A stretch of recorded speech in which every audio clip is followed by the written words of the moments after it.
And I don't know if I have the complete story straight.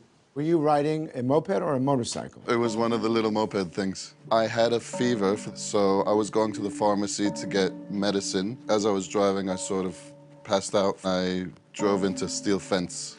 I woke up, blood was gushing out. I figured out, crap, I've had an accident. There wasn't a plastic surgeon in the hospital, so just a normal doctor stitched it up. So it was an emergency room doctor, really, right? Yes. The emergency room physician was more interested in saving George's life than making his forehead look as cosmetically acceptable as possible. And that's where he should be. When the scab fell off, that's when I realized there's a gap in between my eyebrows, that I have 3 eyebrows, and that this half of the eyebrow is halfway in the middle of my forehead. You had this 3 years ago.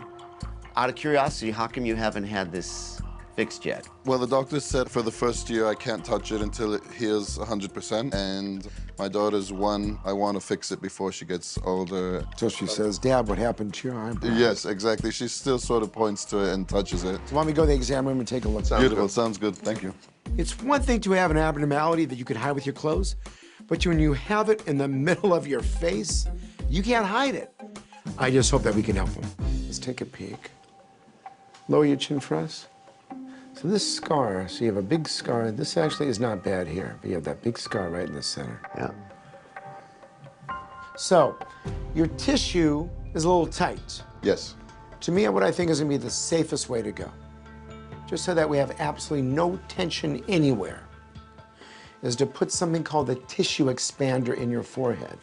So what we would do, the first stage, is most likely make an incision up here, lift up the tissue to create a pocket for this tissue expander, put it down right in this area, and there'll be what we call a little port, a port that we can fill it, a syringe. Okay. It'll be underneath the skin. Yes. And then we're gonna come back, you know, every week or 2 weeks and fill it up for you.